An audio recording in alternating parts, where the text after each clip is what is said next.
Hello, I'm Brad. And I'm Jason. You are listening to Dice in My Mind.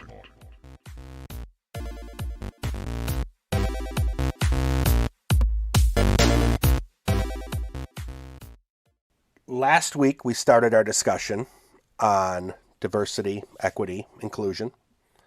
I think it's a very important topic. Jason and I both think, sorry, that I shouldn't have even said it that way. We both believe this is an important topic. And I think we're starting to see change. What's the best way to put this? Change becoming normal. Normalization of change. Like we talked about last week, of everyone having a place at the table. Yeah. I mean, both figuratively and literally. Literally, right. We both have daughters. We know, we know people of every creed and type. We try, I shouldn't say we try. Our core group of friends are very diverse. They just are. In background, in belief, yeah, absolutely. Yeah, very different. Tonight, we have a very special guest. But we doing this because Jason, you want me to say it. Yep. This is your life. This is episode 25. Episode 25. Tonight we begin the march to 100. I'm gonna have to get into shape for that. Yep. So I get winded at 15. So by the sheer fact we're at 25. That's why we record sitting down. Yep, exactly. So, we're gonna have a conversation tonight with someone, and it's going to have these topics of DEI, but we want to look at this from a holistic perspective.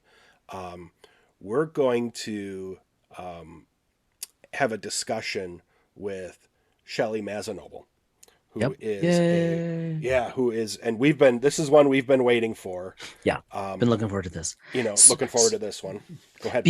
I was just saying, and we're so interested to speak with Shelley because of her cred writing books, as we'll discuss, about a feminist perspective and a feminist experience with D&D and role-playing games more broadly. And this is something that Brad and we've been talking about for months, actually.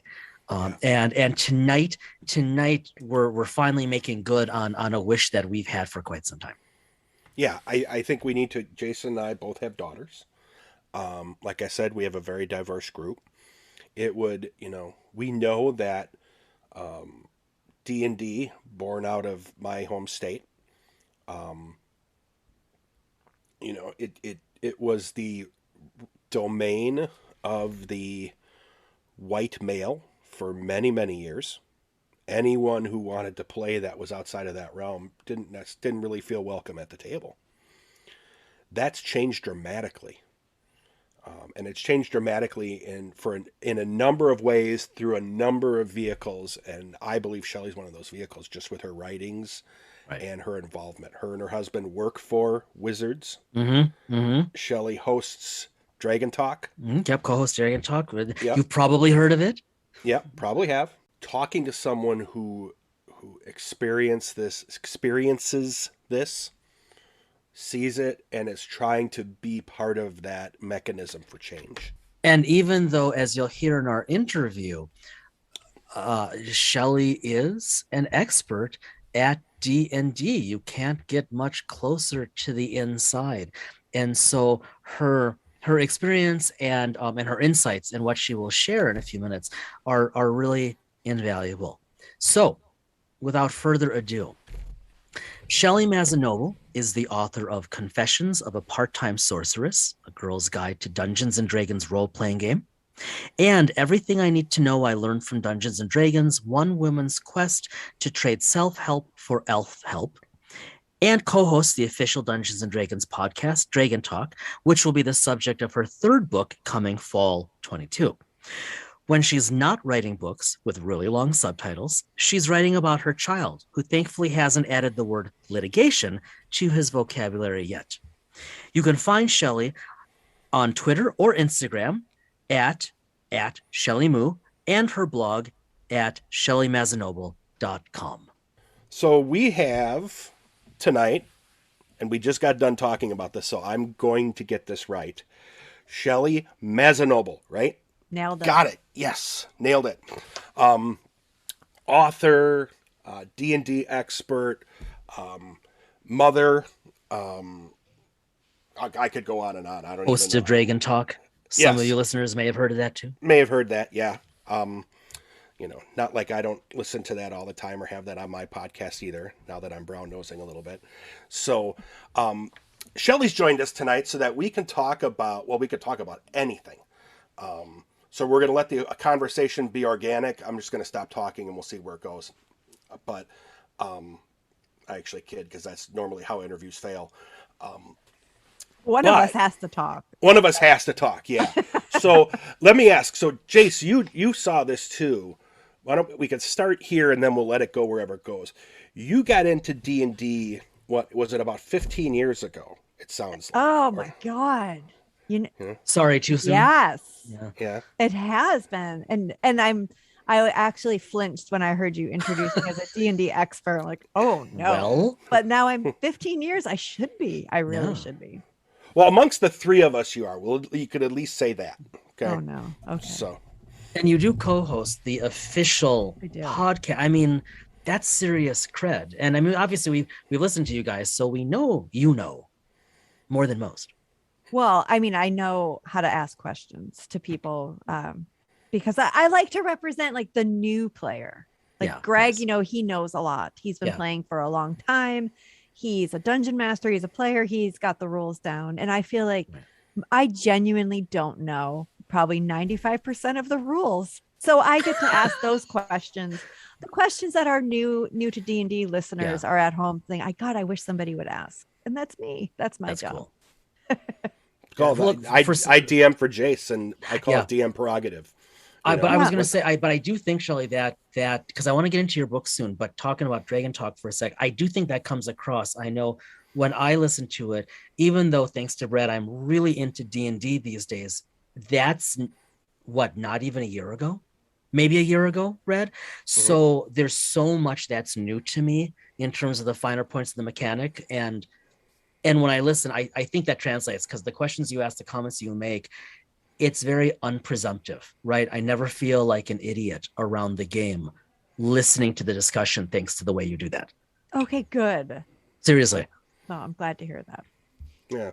So how did you? So okay, we won't use the number anymore. When you did start getting into this, even before Dragon Talk and all that, Yeah.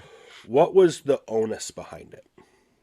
I started working on the D&D team at Wizards. When I was hired at Wizards 1.5 million years ago, I was actually hired to work on Magic. And I didn't know anything about Magic either. I was not hired because I was a gamer. I was not a gamer. I had marketing and promotions experience. And I mean, I liked games like party games, card games, things like that. But like Magic was wholly new to me. And it was actually quite new to everybody back then. It was like 20 years ago. So I worked on Magic, and then I worked on a couple other games. I just kind of was moving around the company, and eventually we had a publishing department that published D&D novels and also the D&D books that everybody knows and loves. They were starting a children's book imprint, and there were people on that team that knew I had an interest in writing and publishing, and asked me if I wanted to join that team and work on the marketing side for the kids' books, which I loved. It was an amazing opportunity and a great team of people working there. But it became evident, fairly quickly that I didn't know anything about Dungeons and Dragons. I had managed, this was probably like 7 years into my employment at Wizards, and I had managed to avoid those D&D people for the most part. I knew they existed. I knew it was a game that Wizards published. They seemed like nice people. Every now and again, I would walk into a conference room, which I now realize was Chris Perkins' handwriting. I don't know if you've ever seen his handwriting. He has freakishly neat, like perfect typewriter font handwriting. Oh, wow. It's weird. And I would come into a conference room and there would be words written on the whiteboard words that had a lot of consonants and a lot of apostrophes and not very many vowels. And then like these very, very detailed maps. And then the only words that I could comprehend on the board were do not erase, which I later realized like this must have been a room that Perkins was running his D&D games in. Jeez. And I was like, who these people, like these D&D people, they're weird. I don't know what's happening in these conference rooms. They're probably all in costumes. They're probably using funny voices. They're probably casting real spells. And I'm sure that my mom would not want me hanging around these people. So I just kind of like dipped my toe into that D&D well with the children's books. Like these are kid books. These are kid novels. And, you know, what harm could come to this? But eventually somebody, probably my boss, was like, you're going to need to learn how to play D&D. Mm-hmm. And there's actually a lot of new people on this team and they need to learn. So guess what? You're playing, show up, like look or check your email for an invitation because you're coming to a game. Yep. Fine. So the dungeon master, his name, I think I write about him a lot in Confessions of a Part-Time Sorceress. And I think I called him Teddy. Teddy was my dungeon master.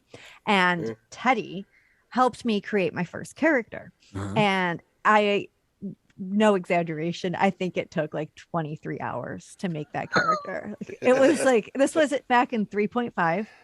And I had, so just imagine somebody who has zero knowledge of role-playing games, zero knowledge of Dungeons and Dragons, not even really an interest in fantasy in general. Right. So, trying to create this character from scratch. And I was just like, oh, I'm so bored. Oh my God, this game is just math and pencil eraser shavings. And it's just like, oh, I can't. I think I just like made a bunch of dice towers, just stacking dice while he just did the math, and would occasionally ask me a question like, what kind of spells would you like? How tall is your character? What race and class? I chose an elf, sorceress. And then when we got to that fun stuff, like actually personalizing her, and the spells were really intriguing to me, then I started to get interested. And I named her Astrid. And I had just come back from a trip to Las Vegas, so her last name was Bellagio. Hey, because we ate like the best brunch ever at the Bellagio casino. So I'm like, yeah, comes from like, you know, casino owners. Pretty sure that's my character, Astrid. And then he gave me her mini. And I just found it again. Oh, that's cool. I just found her. Well, anyway, he handed me this, or I think he just like dug through his minis and he was like, here, this one looks like a wizard.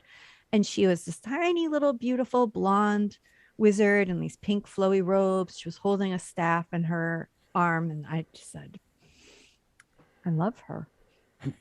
I can't believe, like, I don't know why I feel so emotional about, probably because it was like 23 hours of creating this character, but no, I love her. And so I started playing with this group. We were all, I think with the exception of one person, we were all really new.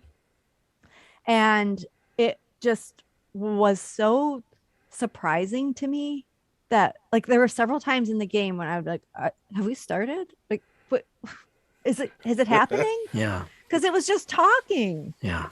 Like our dungeon master just was like, oh, you're here and this is what's happening. And here's this quest. And do you choose to accept it? And, you know, we were like, wait, are we playing? Has the game started, Teddy? Like what? Where's the board? Like, how do you win? That's awesome. Yeah. It was, I honestly like a lot of questions like that from all of us. We're like, how do I win this? Why are you asking me a question? I don't know what the rules are. Like there's rules, but there's no rules. You know, you can just say and do whatever you want. So I think after that first game, I just got it. Like I didn't get it. Like I know the rules and now I shall be a dungeon master. I mean, like I really understood what it was about this game and was really regretful that it took me this long to figure that out. I wish I had played as a child. I don't know if either of you played as a child. No. You guys, did you come to this as adults? I played the I just joked with Jason. It wasn't Primordial, but I played the original Red Box when I was But you were a 8, kid. 9, 10 years Yeah. old, and it was right before someone else called it the Satanic Panic of Yeah. the mid '80s. Mm-hmm. So that was it, and then we both picked it up and started doing it. Probably 2 years ago or so, Jason. Oh, wow. I mean, not yeah. So I have a memory. I played. I don't know what it was. I was just a PC. I played one game at a sleepover in like 6th grade, and it was a group of kids, and anyway, we were all well behaved, and so our Of course you friend, were. our DM, right? He gave us the choice of going to. You can either go to the tavern, or you can go to this thing, and we're all like, we're going to the tavern, and he's like, no, you can't.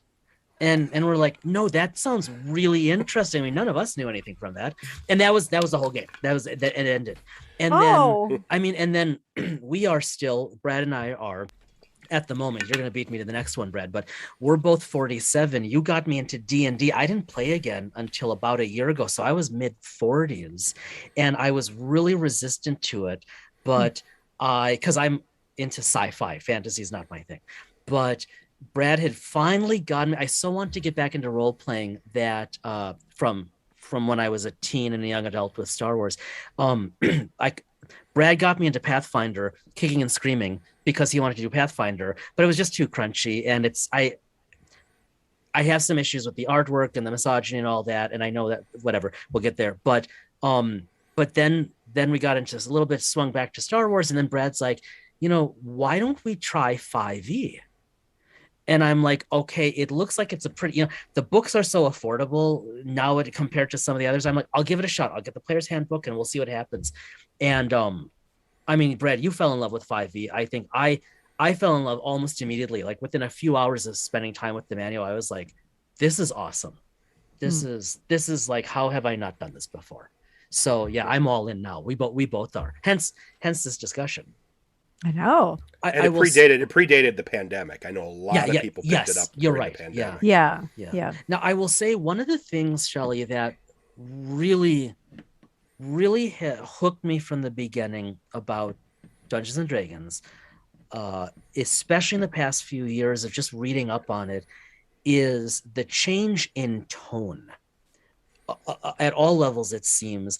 But like everything from like the communications that Wizards puts out about the game and its intent, all the way to the published printed goods, which are always beautiful, but the inclusivity that's there now, that seems to be growing almost with every release, that just I don't think has historically been there in RPGs, and certainly wasn't there right back in the 70s and 80s. And that's one of the things that led us really naturally to reaching out to you, asking, hey, could you spare a few minutes? Because I mean, just as a thinking, feeling person in 2021, the end of 2021, I guess, when this comes out, I mean, we need to be having these conversations, and the characters in our games ought to look like the best of our society today.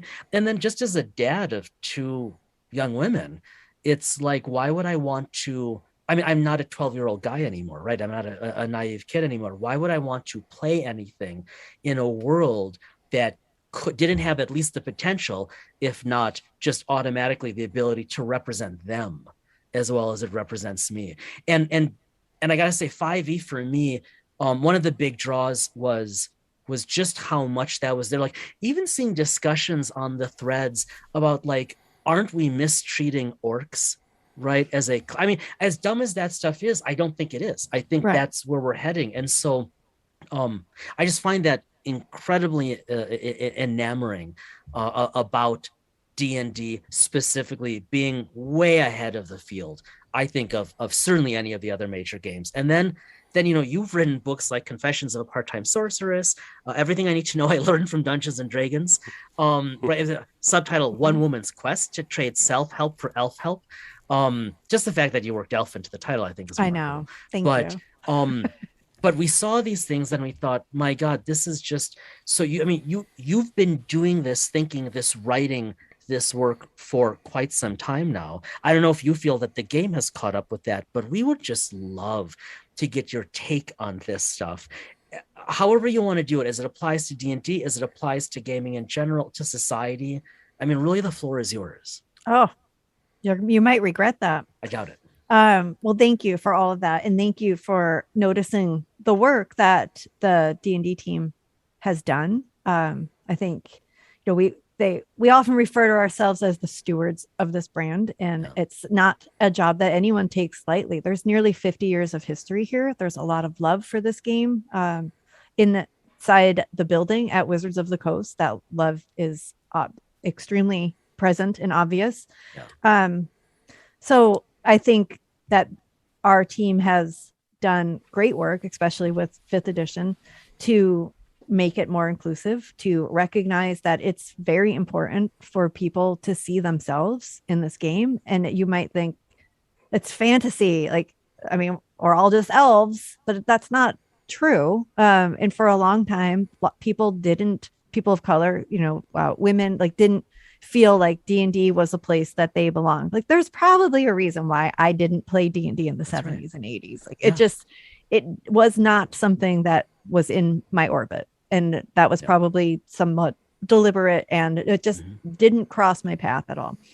But we have taken great strides in making sure that the characters are representative, that when you see a book cover, you should be able to recognize somebody who looks like you. I remember reading, and I can't remember which product it was in, but it just was describing the innkeeper and his husband. And I was like, right. Look at that. Oh, that. Yeah. And it was just so subtle, and it was just so important. And that was years and years ago. And there's lots of references like that you'll see now. Guildmaster's Guide to Ravnica, I think, has a female person of color. And I remember talking to, I think it was probably one of our Dragon Talk guests, and she said that she saw that she's also a person of color, and she said that when she saw the cover, she burst into tears. Yeah, because she had just never had seen anyone, and on the cover of a book, on the cover of a fantasy role-playing game, to see somebody that looked like her. So I mean, I think that's just an important mission for the team, and yet it's something that's constantly evolving, and that every time a book comes out and the fans will see improvements, they just know that every book that comes out, you'll see more and more and more. And also that these books take years to publish. So I mean, what's being worked on now, you probably won't see until end of 2023. Wow. No, what are we in? Is this 2021? End of 2022 probably. Okay. But there's a lot of just publishing is just a very long game. So but that those, it's an important thing, and I appreciate that you recognize that as well. I think another really important thing that we've seen is with streaming, because you are literally seeing people who look like who are representing lots of different people. You guys are nailing it. But that's that's the community. I mean, anybody can stream a game, and so many people are, and there's so much good content out there. There's so many great games, and there's so many great dungeon masters. But we are seeing groups that are all female. We're seeing groups that are all people of color. We're seeing people that are all trans, and it's wonderful to see this representation out there, and have people come to the community and feel welcome because they're actually seeing those people like them playing this game. One of my favorite things, because in this arena, because it mashes two of my favorite things. I'm a little bit, as Brad will tell you, into Star Trek. And I'm sure obviously you know about this, because I think they even had a session for the D&D celebration. But all these Discovery games, Star Trek Discovery games, that are D&D, man, right? I know. And then because of the Discovery cast, you have this amazingly beautiful amount of representation in these games, and D&D now seems built for it. As an aside, I'll just say, for me, the rubber hits the road when I can have D&D books out in my house. And granted, my girls are almost 14 and 16, so it's not like they're little, but where I can have any of them out in the house, and there's a good chance there's a woman on the cover. If there's not, I know there are lots of them inside, and they're not sexualized imagery. Yeah. And that's a real hang up for me. And I just think I think there are a lot of us who really appreciate the changes, because I think we're seeing those changes now out of necessity being picked up by some of the other major game companies because it's out there now. Yeah, I agree. I think about, I used to write a column for Dragon Magazine after Confessions came out. It was called Confessions of a Full-Time Wizard. And the editor said, oh, you're going to get key art for your column. And we're going to have somebody illustrate your character. Because at the time I was playing a tiefling wizard named Tabitha. And so most of what I was writing about was Tabitha. So well, this is awesome. I'm going to actually get character art from an actual artist. This is amazing. And he said, write up a description of Tabitha. Awesome. So I did. And I got the artwork back. And she looked like a tiefling. She looked like a wizard. But her top, she was bursting out of the top. Like, she just had enormous breasts. And like literally, like the top was like tearing. Like it looked. And I was like, I don't want to be rude. But I didn't say that. I never described her breasts in my description of this character. Right. And it's so awkward and it's so uncomfortable. And I didn't say this, but like, look, because I was like, oh, I'm so excited to write this column and I don't want to be rude to like my coworker and my friend. But I wish I did, just to say, like, can you just go back and like just like put a sweatshirt over or some chainmail. That's like, just give her something. Like, this is very uncomfortable. Or like, I don't want this artwork associated with my column, because this is not representative of all of who I want to be and who I am. And honestly, the fantasy me would not wear that. I wouldn't wear it. No one wears a halter top to battle. No, like maybe that was just like her daytime outfit, but it was just like very telling of the times. Like, really, like, nowhere in this art order did somebody say she has very large globus breasts that are bursting out of a tiny crop t-shirt. Right. But you just made that, you were just like, I'm drawing a fantasy creature. So this is just part of drawing a female fantasy character. Right. Right. Did you ever... Oh, go ahead, Jason. No, go ahead, Brad. I was just going to say, because you bring up a good point, they automatically assumed that those characters needed to be sexualized because of what they assumed the audience was and what it was in many ways. Did you see, as you gamed over this time, did you see this transformation coming from elsewhere, kind of this modernization of the game, or from others, or did you feel like you kind of had to be at the forefront and pull it along rather than watch some of it happen? I feel like it was happening. That's a good question. And always that, like, the D&D team has always had a lot of women on it, women that were in leadership roles as well. And just a lot of men like that are progressive, or like yourselves that have daughters, and, just, this isn't how we want the brand to be represented. We don't want you bring up such a great illustration of a father who wants to just leave out the player's handbook around the house, and without being afraid his daughters are going to flip through it and be horrified by the descriptions.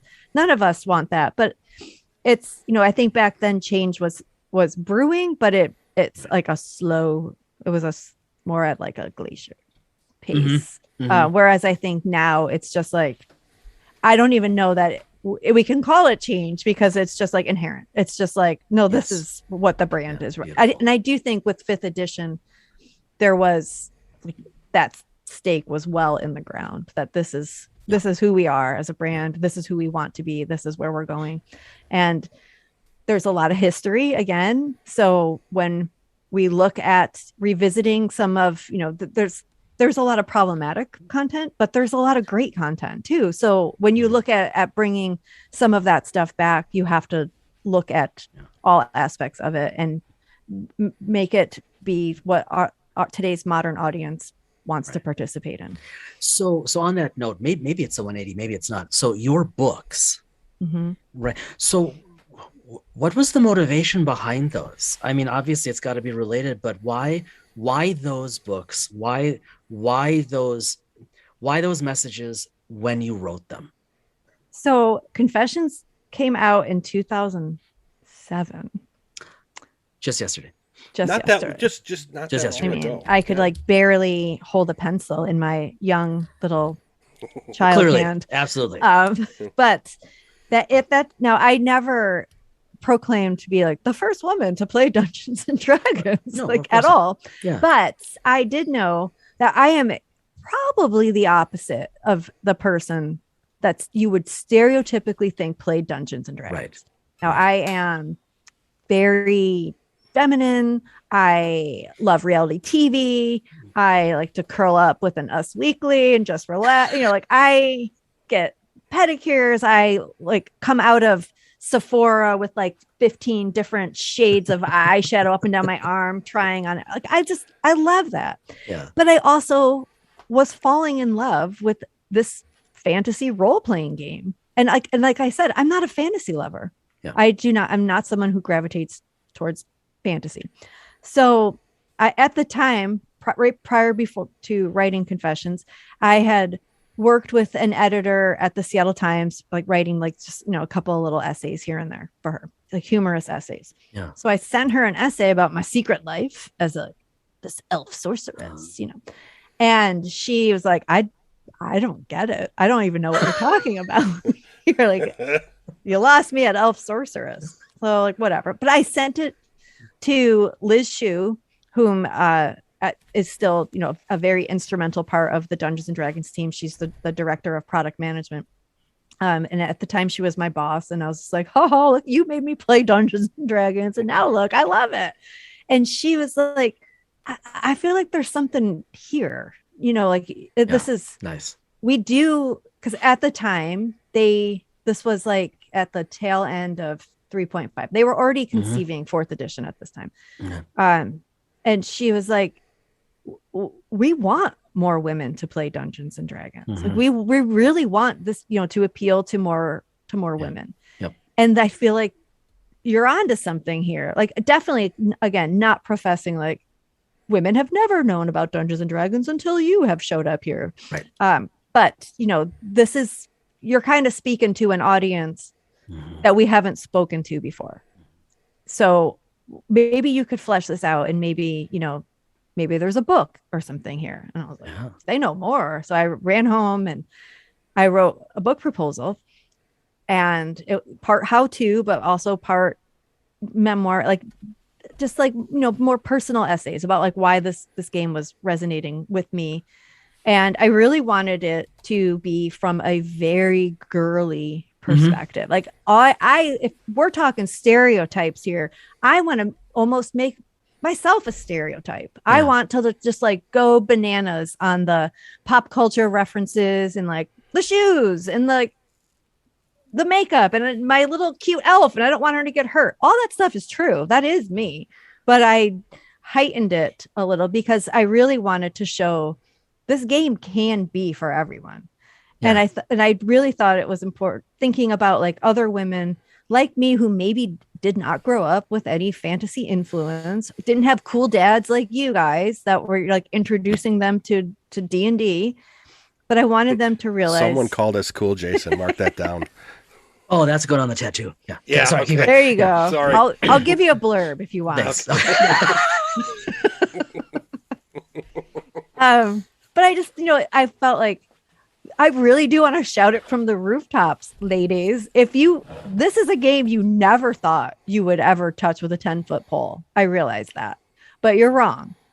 And we should all be playing it because there's amazing things happening at the table, but there's amazing things happening in real life. to you as a person while you're playing this game. And I think like I'm sure you can attest to that, but the friendships that form at the table, the release that you get, just from having this group of people, the collective storytelling, the bonding, the safe space that you can kind of test out, something like anything that's just, what's it like to be this type of character that's so different from who I am in real life? And this is a safe place to explore that. Or what is it like to explore something that I'm truly grappling with in my own mind? Would I be accepted if I dabbled a little bit here and there? Like, what is it like? But for me, it was really the friendship, the storytelling, the creative release, and the bonding that just was. I feel like I've been chasing the D&D high ever since that first game, like trying to put in literally into words, why does this game have the hold on people that it does? It's really cool. When so many games have been around longer than Dungeons and Dragons. But what is it about this game that when people talk about their first time playing, if they're taking you back to, the 70s and the 80s, and like, where did you get introduced to Dungeons and Dragons? And they'll tell you like what music was playing in the other room and what t-shirt they were wearing when Bobby's older cousin showed up and pulled out the monster manual, or like the Walden books they were at in the mall, and they were that brings back memories, right? They'll go there. And I think like, the same is true, even though it's been a few years for both of you, but you get it. Like you've figured out what it is. This game is special, and it's hard to put into words unless you're like, playing it then. But I don't know. That's so cool. No. It's funny. It's funny because you said, because of how you worded it, it's almost there's something non-palatable to it. Yeah. And even so, I work a lot in analytics and data and stuff, and Jason, as a researcher and as a teacher and all that, does the same thing. You'd think we wouldn't want to play more dice, analytics and all that, but there is a creativity portion. Jason and I were talking about this. What does it mean to be a creative? To be a creative as a noun. We all can be creative, even in our very boring daily roles in what we do, we can be creative. But this is a very different type of creative. And I think for a lot of people that's new to them. And I think, I watch my daughter. I got my daughter the red box with because she watches Stranger Things. Yeah, I was going to say, you got the Stranger Things box, right? Yeah, it was a Stranger Things box that had the Demogorgon. Demogorgon character miniature. So they're attracting, the game attracts more than other ones. And I'm not going to show you my bookshelf because it's embarrassing as to what I have on there. But there are other things out there, but there's something different. And I'm not saying that because you're on. It's just Well, and so you said, well, on that note then, because Shelley, you said, it's difficult to put, to write this down, to put into words. Absolutely. That's what makes it such a cool experience. However, you did put it into words a second time. I mean, you wrote a second book. Oh, yeah. Right? And, yes. So how does that differ? What prompted that? Was that like a Spaceballs 2 issue, or was there more to say? That book was actually exactly my attempt at trying to put it into words. Like figure out what it really was. Okay. And then I also I love knowing what Dungeons and Dragons, the positive impacts that it has on people. So I wanted to see if can I be a better person if I'm really go all in on this D&D thing? So I took some of the tenets of D&D, religion. I'm not a religious person in real life, but what if I did try my character had a god that she worshipped. Yep. What would it be like if I tried to do that? If I lived my life according to iconic D&D gods and what they believe, and if how would that change? Or just general relationships in general? Is it playing D&D with your friends or your partner, and how that impacts your relationships in real life off the table? I honestly can't remember what else I wrote about in that book. It's sitting right next That's awesome. but yes, it was like, but really was like also, oh, I know, dungeon masters, you know, they're like, there's many skills that these people possess if they're truly a really good dungeon master. So I spent some time studying really good dungeon masters. So like, what do they all do? Like that's like, what's the common thread here? And I want to employ some of those tactics in my real life, like the ability to read a room. They're all really good, like soft skills that you can learn from Dungeons and Dragons. But DMing is especially a very specialized, like there's a lot of skills that go into play with, you know, interplayer dynamics. Just always being able to like see like, okay, look, this player is bored because we're not in combat. So I'm gonna need to like drop a mimic or something like why don't you just sit down on this chair and, you know, wait for them to finish the skill check? And you know, I don't know, like they always have to be paying attention to those types of things, and the ability to help weave the story and to make sure that every player kind of feels like they're being utilized in the right way and that everybody has a chance to shine. And not to mention like all of the creative parts, like the world building, you know, being the NPCs. And okay, well, you're going into the forest. I kind of thought you'd stay in town, but okay, we're in the forest now. Let's do it. We'll go this way now. So yeah, like it just there's things that they do in game that I felt like I can mimic in my real life, and I'm just going to be, you know, a better person. So I kind of riffed off of popular self-help books. Yeah. Like the 7 Habits of Highly Effective People, that kind of thing. But it was really like 7 Habits of Really Great Dungeon Masters.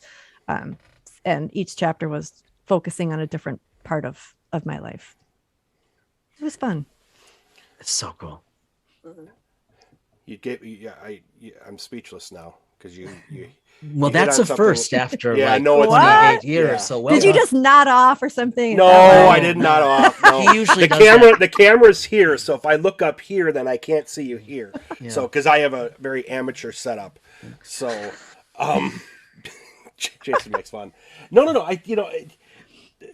Lighter question, just because you've been talking about your characters. Mm-hmm.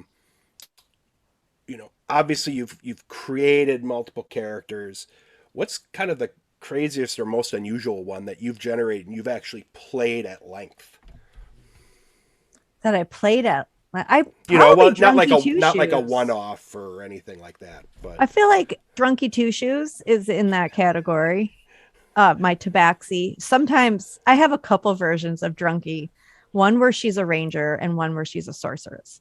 But I mostly play the sorceress version, and that's if you listen to the end of, if you can get through an entire Dragon Talk at the end, then you'll hear Greg do a really quick little one-on-one session of D&D between he's the dungeon master and I play my character, Drunky Two Shoes. But because she's a Tabaxi and a little bit drunk, we kind of leaned into that. She does very inappropriate things. I'm usually much more pragmatic when I play, or that's just the type of characters that I feel like they're usually like, you know, wizards and sorcerers, and they're very thinky characters. But this one's just like, she's rolling through Waterdeep casting magic, and everyone's like, you can't do that here. You have to register your and she's like, oh, making up signs like available for parties, like using prestidigitation to do things like that, just like trolling all of the Waterdeep, you know, officials. And I love playing her because I just feel like, I screwed up, but that's my character. I'm playing in character, like hand over some inspiration because that's just what my character would do. It's very fun to play that character. You've been really indulgent with your time tonight. We really appreciate it, Shelley. We've got one more question for you. Okay. Given the topic and all of your writing, if you were chatting with one or a group of young women who had, you know, they just somehow they came upon you and it's like, oh, she knows something of D&D. If they were to ask you, you know, why should I get into D&D or any role-playing game for that matter? Why is he a woman? How do you respond to that? Okay, can I tell you this sort of happened? Yeah. Really? So I don't know how much you know about my DMing history. It didn't go well, and then and then for years I'm like, I want to try it again, but I'm too scared. I have been very scared to try it, but there are my neighbors there's 9-year-old twin girls, and I'm very good friends with their mom, and our families hang out. My son is in their class. Like we're all very good friends.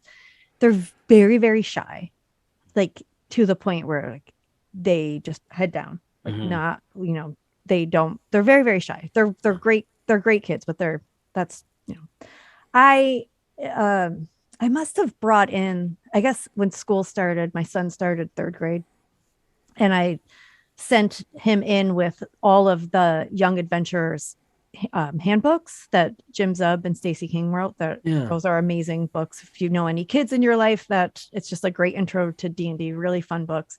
And then some of the Endless Quest books to put in her library. And my son came home and he goes, well, you're going to have to get more books. I'm like, well, why? What happened? He goes, because Miss Sisson held them up for free reading, independent reading time. And she said, does anybody want to read these Dungeons and Dragons books that Quinn's mom brought in? And he said that chaos broke out. Wow. That they just were like leaping over each other's desks trying to get the books. And it was like such chaos that she made everybody sit down. Like they can't even be that close to each other because of COVID, but they were like crawling over each other trying to get the books. And then she had to draw names out of a hat to see which of us was going to get to read those books. So that's number one. Yeah. I don't even think these kids know what Dungeons and Dragons really is, but maybe they heard the words Dungeons and Dragons and they got excited. Some of them do know what D&D is because, again, they have parents that have played it and introduced them to it.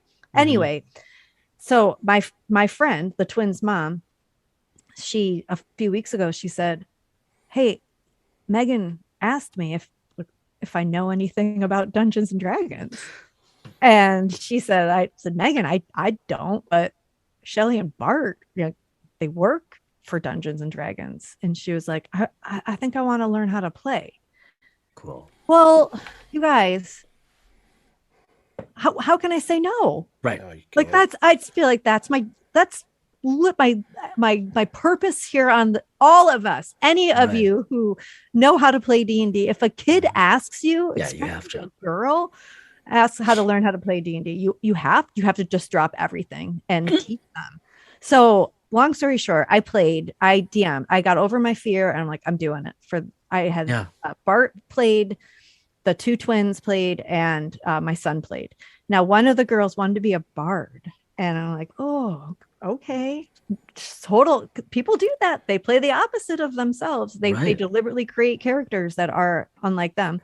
But she went with a pre-generated bard. The other one wanted to be a rogue. My son was a wizard. Guys, they lit up. They came to life. I was like, oh, her name was actually Bard. She named herself Bard. Bard, like, you have to talk to these dwarves, and like, you have the highest charisma. You most likely are probably the one that should do it. She's probably the more shy of the twins. And she was like, okay.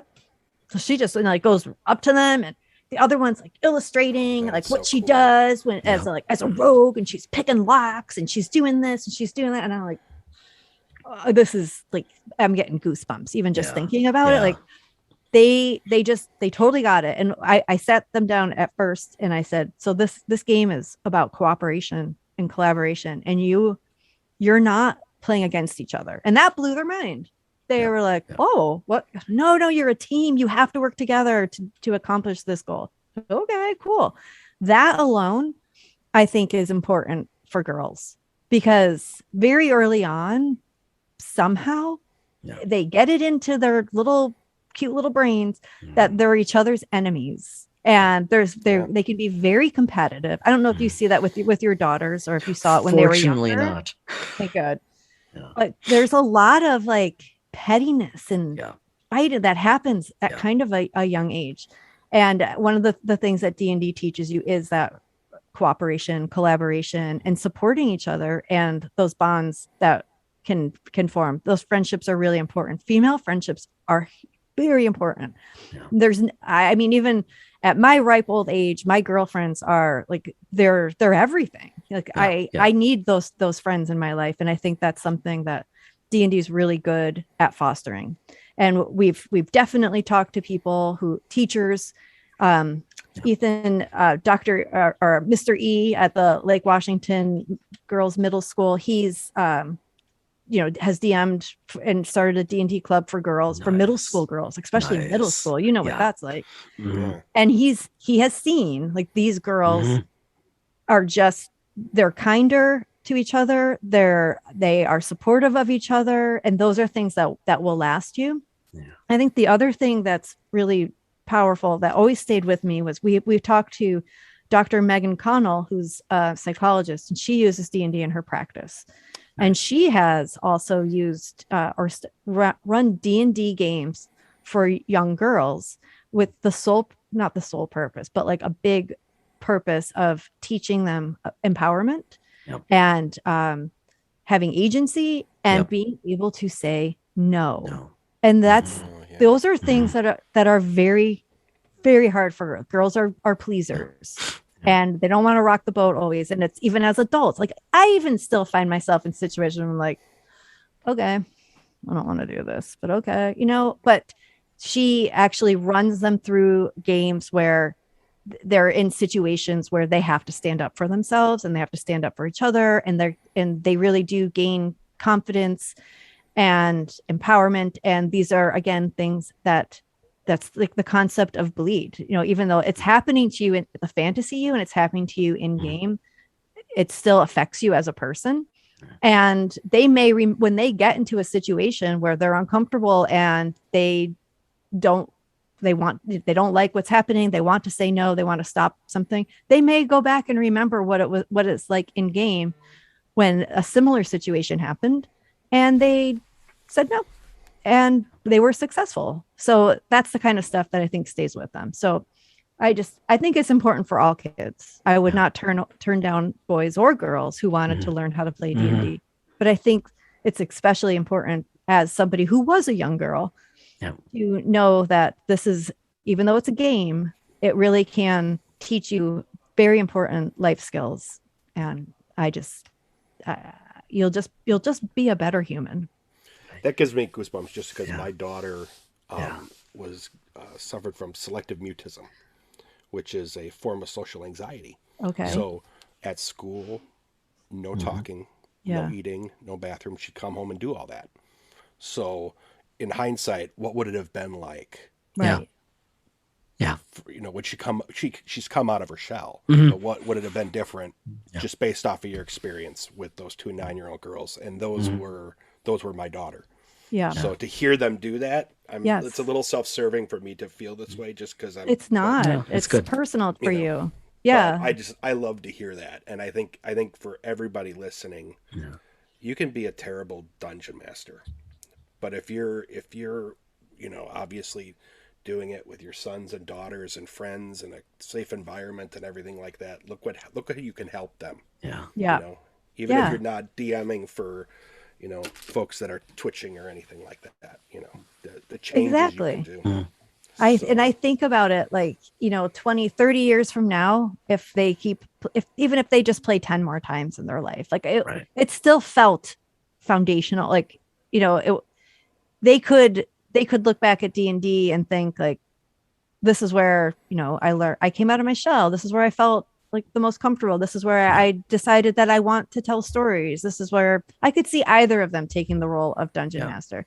And the thought of like, somebody asking them, well, how did you learn? Where did you learn how to play D&D? And to think like they could say, my neighbor's mom, she spent a Sunday afternoon. She gave us tons of Nerds candy and gummy worms, and she just made us play D&D together. And like, it's just like, oh, I just want to be part of that for this, all these generations coming up, and whether that's literally DMing for them or just working on the game at Wizards of the Coast in a suburb of Seattle. Just, keep cranking out these great books and products and knowing that they will find their way into these young kids' hands. It's really special. I just love it. Thank you so much for spending this time with us, Shelley. I have to interrupt and ask you, will you come back again at some point? Because we like any time. Thank you so much. Thank you. We loved our time with you. We really appreciate this and you bringing your voice and for reminding us all what the real magic in D&D is. I agree. Not just in the books. It's just been wonderful. Thank you. Oh, I'm so glad. It's been a delight talking to both of you as well. Wow, Brad. What an interview. Shelley is such a lovely, gracious person. And like I said in the interview, some of the things she said this evening, I'm going to be thinking about for a while in a real positive way. Yeah, I think, even for, what's the best way to put this? I'm just going to speak for me. I like to believe that I'm enlightened, but obviously I still have a ways to go. And listening and that discussion tonight is going to cause a lot of good introspection in terms of not only our gaming, what we do for gaming and what we talk about with gaming, but just in general, just listening to her talk about, using the game to try to better oneself. I was at that point, I didn't even know what to say at that point because never. You and I create. You've created for Star Wars. I've created for D&D. We play. We've both taken a great amount of time to do our world building, which we talked about previously. That was all creative and fun, but coming at it now, I wish I would have come at it from the perspective of how can I build a world that can be more inclusive and idealistic. Well, I think of Gandhi, right? Build the world you want to see. And with D&D or whatever game one might want to play, there's that possibility. When just a couple of weeks ago, we were talking about the perspective of the GM as the showrunner. Well, a lot of that is being a world builder. So again, Shelley, thank you so much. We wish you continued success with Dragon Talk and major success with that third book coming out in a year or so. You can count on us to be some of your first readers.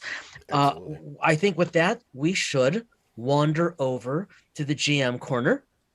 What else is up? What's on your mind, Brett? Yeah, maybe he's smiling. Maybe next episode. Actually, not maybe. Next episode, I'm going to probably have some more thoughts on this one in a really good way. It was a fantastic discussion. There was a book. I think I took a picture of it and sent it to you. So Brad, just yesterday as we record this, perhaps. Yes. And we're a few weeks out from this episode dropping. But just yesterday, last night, I was reading, and I get this bunch of texts from you. But one was a photo of two books, actually. Yes. And I was very happy for you. No, you weren't. Yes, I was. Oh yeah. So yes, Candlekeep Mysteries, which is one of maybe my favorite. Yeah, your favorite book that I didn't have is now in the library. Hot off the press, which I love, is Fizban's Treasury of Dragons. Okay, let's just talk about this because this intrigues me for GM Corner too. So last night you sent me a couple of screen pics just to the table of contents to give me an impression of what was it, because I asked you let me know what it's like. Okay, It's been 24 hours since you sent me almost exactly since you sent me those photos. Mm-hmm. You love it already. Talk about that. We talk about this obviously with Shelley. We briefly come up. How did we end up playing? I didn't play, but I read a lot. Yeah. We both read a lot. Mm-hmm. It's in fact the series of books. I think I still have them on my shelf. Maybe I don't. The Dragonlance series. Yeah. So, send me a picture of those today. Yes, the original Chronicles, the first 3 books by Weiss and Hickman. Which, sorry, just to interject because of our interview, they were written by two female authors. Yeah. Margaret Weiss, Tracy Hickman. Yep. At a time when it was much more difficult to women to break into either the fantasy or the sci-fi writing genres.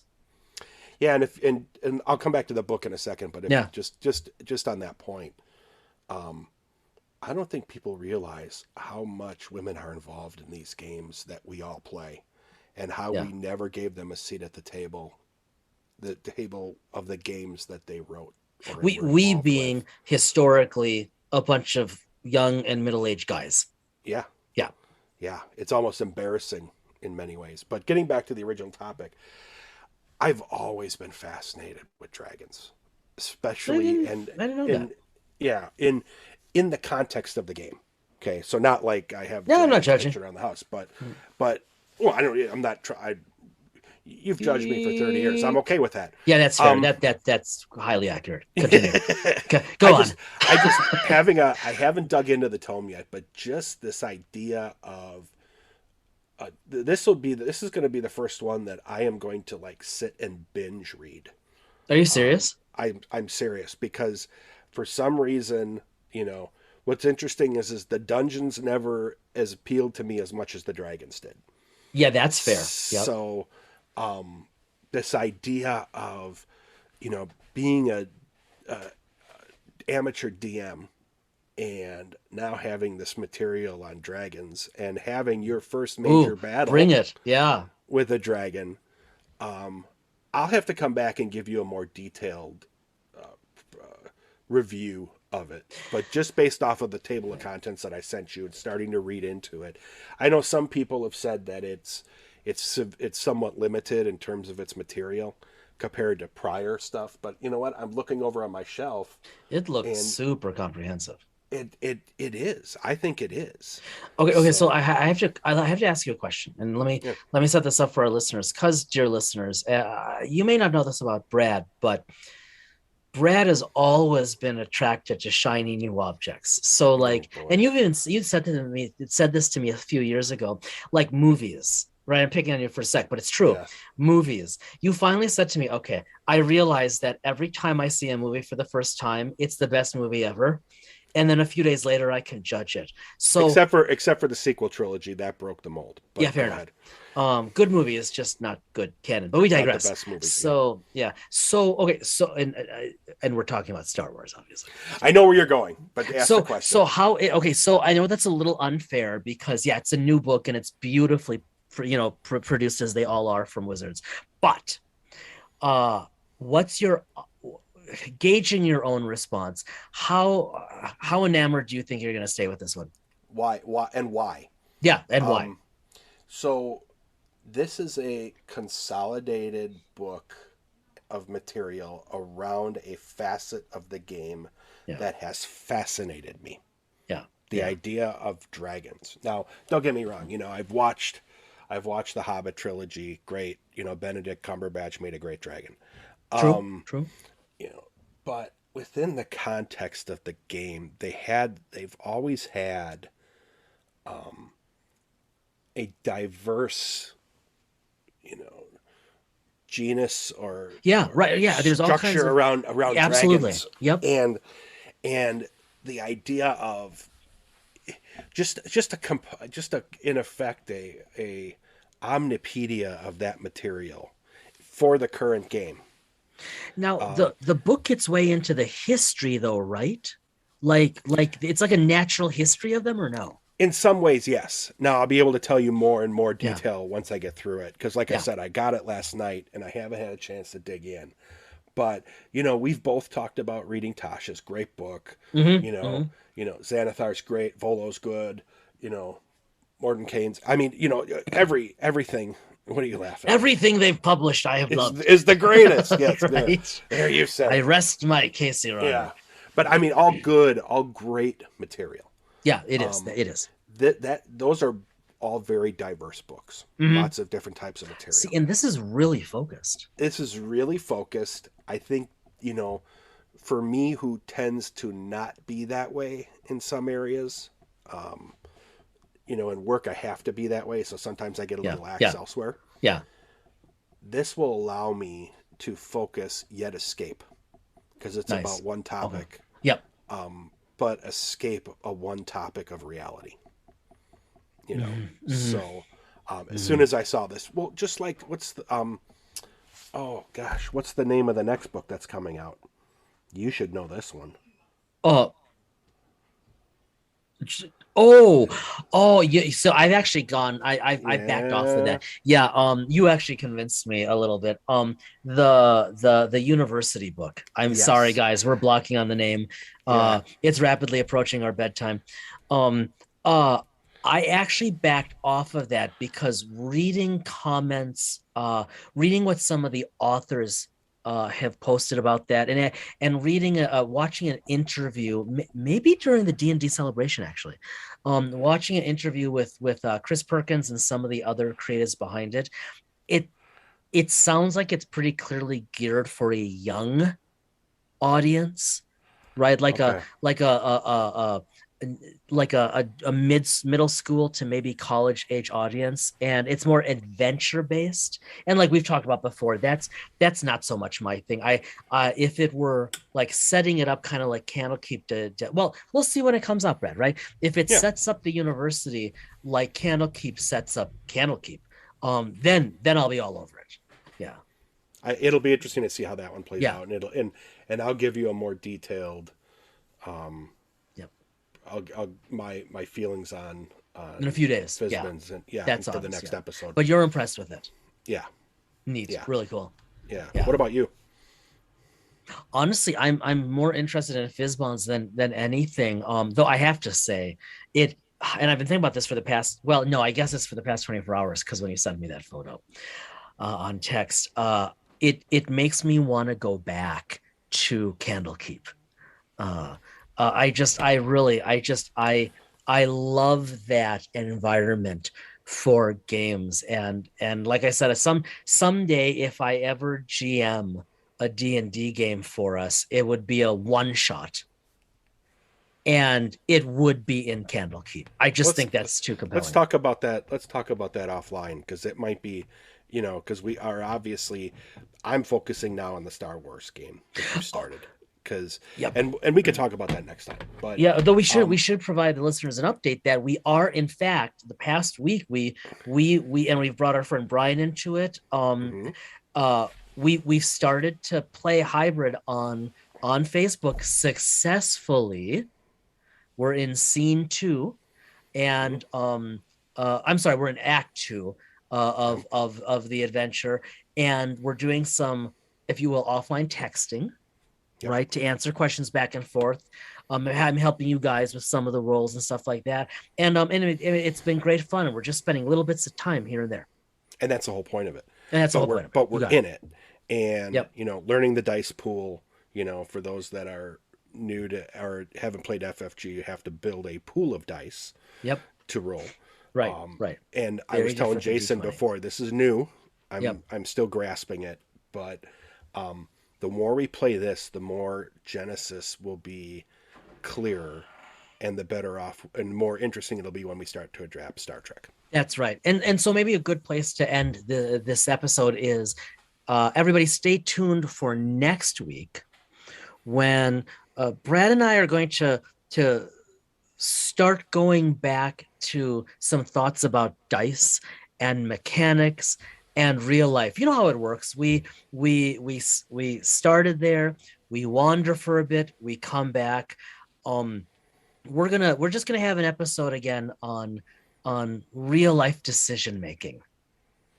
Yeah, kind of like if you listen to our intro where we talk about rolling dice based off of decisions and all that. We're going to come back to that just as kind of a refresher and for some fun. So for the next week, everybody, Brad is going to use a D20 and roll it every time he interacts with his wife. And that will dictate his response set. Because let's face it, it can only help. Yeah, and she's going to, in response, roll a 6-sided die that all say no on every side. So, right. I mean, that seems fair, unless she rolls a 6 and that's on the wild die, and then then you're in a world of hurt again. But we've been there. Yeah. Yeah. Let's move on. Let's move on. Yeah. All right, everybody. As always, we're really glad you were here for the interview with Shelley Mazzanoble. We really encourage you to reach out to us, reach out to her. Please think about what she said. Think about what we've been discussing for the past couple of weeks. This isn't a one shot, if you will.